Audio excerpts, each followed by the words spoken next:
بسم اللہ الرحمن الرحیم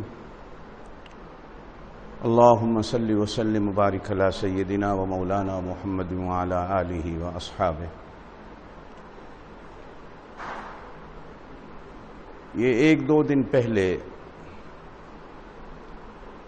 جو مسجد نبوی کے اندر ہلڑ بازی، گالی گلوچ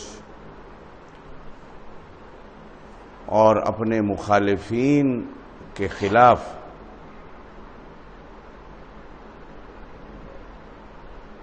نعرے بازی کا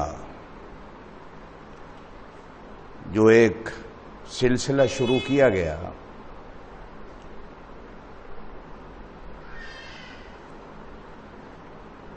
دل خون کے آنسو رو رہا ہے کہ ہم اتنا آگے نکل گئے سیاسی دشمنیوں میں کہ ہم نے مسجد نبوی اور آپ صلی اللہ علیہ وسلم کے قرب و جوار کا بھی ادب و احترام ملحوظ نہیں رکھا۔ مسجد نبوی کی توہین یہ توہین رسالت کے زمرے میں آتی ہے۔ توہین رسالت ہندو کرے یا کوئی کافر کرے تو پوری قوم سڑکوں پہ نکل آتی ہے، قانون اور عدالتیں حرکت میں آ جاتی ہیں۔ یہ اتنی بڑی توہین رسالت ہوئی، میری قوم، میرا قانون، میری عدالتیں کب اپنی خاموشی کو توڑ کر باہر نکلیں گی اور اس پر اپنے رد عمل کا اظہار کریں گے؟ ہمارے وہ عالمی مبلغ جو ان شیطانوں کے لیے رو رو کر دعائیں کرتے ہیں اور رو رو کر دعائیں کرتے تھکتے نہیں ہیں، کیا وہ اب بھی ان کا ساتھ دیں گے اور ان کے لیے رو رو کے دعائیں کریں گے؟ اس لیے کہ اگر اب بھی وہ یہی کرتے ہیں تو توہین رسالت کے قانون کی شک ان پر بھی لاگو آئے گی۔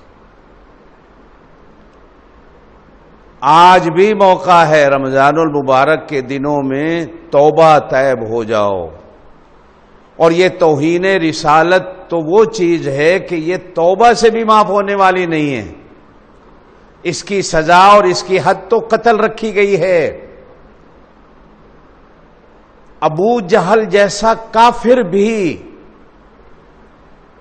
حدود حرم کے اندر ان کے باپ کا قاتل بھی آ جاتا تو حدود حرم میں باپ کے قاتل کو بھی کچھ نہیں کہا جاتا تھا۔ وہ کافر تھے اور بڑے کافر تھے۔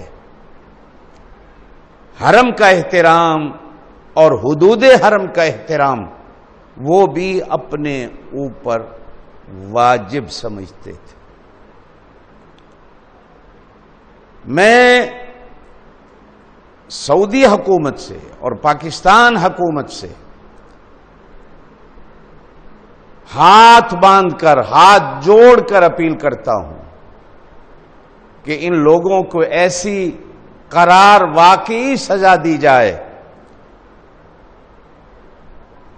کہ جو قیامت تک توہین رسالت کرنے والوں کے لیے سبق ہو، اور اگر نہ ہوا یہ تو کہیں اس عذاب خداوندی کا ہم ساری قوم شکار نہ ہو جائے۔ اور آئے گا عذاب خداوندی، جہاں توہین رسالت ہوتی ہے وہاں اللہ کا عذاب آتا ہے۔ اس لیے کہ اللہ پاک اپنے نبی کی آن، شان اور عزت کی، نبی کے گھر کی، نبی کے اہل بیت کی، نبی کی مسجد کی حفاظت کرنے والا میرا اللہ۔ یہ جن شیطانوں نے، یہ شیطان سے بھی بڑے شیطان ہیں جنہوں نے مسجد نبوی کی توہین کی، وہاں تو جبریل بھی ادب سے آتا ہے، وہاں تو جنید و بایزید کے بھی ادب سے سر جھک جاتے ہیں، وہاں تو بڑے بڑے سے گناہگار بھی اپنے پاؤں کی آواز بھی نہیں نکالتا کہ کہیں نبی پاک صلی اللہ علیہ وسلم کے آرام میں خلل نہ آ جائے۔ ام المومنین سید عائشہ رضی اللہ تعالی عنہا کا حجرہ جو روضہ رسول صلی اللہ علیہ وسلم ہے، کبھی برتن بھی گر جاتا اور برتن کے گرنے کی آواز آتی تو گھر کی خادماؤں کی خیر نہیں ہوتی تھی کہ یہ برتن کے گرنے کی آواز سے نبی پاک صلی اللہ علیہ وسلم کے آرام میں خلل آیا۔ مسجد نبی کی تعمیر اور ترقی میں کام کرنے والے مزدوروں سے بھی ہتھوڑوں پر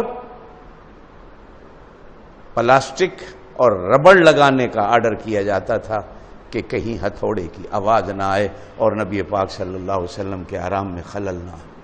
پتھر کو کاٹنے کے لیے بھی مشینوں پر ربڑوں کو استعمال کیا جاتا تھا، آواز نہ نکلے۔ وہ تو جگہ ایسی ہے، لیکن افسوس اس قوم پر، علماء حضرات کی ذمہ داری ہے، حکومت وقت کی ذمہ داری ہے۔ یہ کسی پارٹی کا مسئلہ نہیں، یہ سیاست کا مسئلہ نہیں، یہ دین کا مسئلہ ہے، یہ شریعت کا مسئلہ ہے، یہ توہین رسالت کا مسئلہ ہے۔ توہین رسالت کہیں ہوتی ہے تو ہم ساری قوم سڑکوں پہ ہوتے ہیں۔ ہندو کرے مسجد کی توہین تو ساری قوم سڑک پہ، لیکن اگر مسلمان کریں اور وہ بھی مسجد نبی کی توہین، ان سے کچھ بھی نہیں کہا جائے گا۔ قوم کو کس لین پہ لگایا جا رہا ہے؟ شاعر اللہ کی توہین، یہ تو یہودیوں کا سبق ہے، اور آج برسر عام اور حیرانگی ہوتی ہے ان میڈیا چینل پر اور ان اینکر پرسن لوگوں پر کہ جو اس معاملے کو معمولی یا معمول کا سمجھ کر ان کی حمایت کرنے میں لگے ہوئے ہیں۔ اپنے آپ کو جہنم کا ایندھن نہ بناؤ، ان تحبط اعمالکم وانتم لا تشعرون، تمہیں پتہ ہی نہیں ہوگا، تمہارے اعمال سارے برباد ہو جائیں گے، ساری نیکیاں برباد ہو جائیں گی، اور ایسی طرف سے سزا آئے گی کہ تمہیں پتہ بھی نہیں ہوگا یہ سزا کہاں سے آئی۔ اور ہاتھ جوڑ کر کہ اپنے اس گناہ میں اس پوری قوم کو، پوری اس قوم کو عذاب خداوندی کا مستحق نہ بناؤ۔ قانون کو، حکومت کو داد دیتا ہوں، سعودی حکومت کو سلام کرتے ہیں، سعودی حکومت کو، کہ ایسے مجرموں کے ساتھ جس سختی سے نمٹا جا رہا ہے یہ حق تھا کہ نمٹا جائے۔ پاکستان گورنمنٹ سے بھی درخواست ہے کہ ان کو گرفتار کیا جائے، ان کو پکڑا جائے۔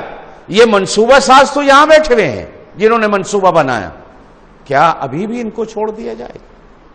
کیا ابھی بھی عدالتیں، ابھی بھی قانون مصلحت کا شکار ہوگا؟ ہماری عزت کو ہاتھ ڈالا گیا ہے، ہمارے ایمان کو ہاتھ ڈالا گیا ہے، ہمارے مرکز ایمان کو ہاتھ ڈالا گیا ہے، ہماری محبتوں کے مرکز کو ہاتھ ڈالا گیا ہے۔ مسلمان کے لیے مسجد نبوی اور حرم بیت اللہ سے بڑی عزت کی جگہ کوئی نہیں ہے۔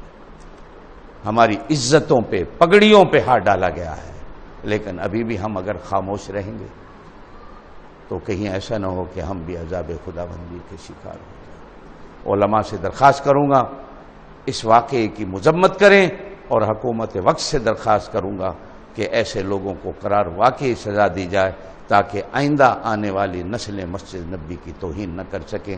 وآخر دعوانا الحمدللہ رب العالمین۔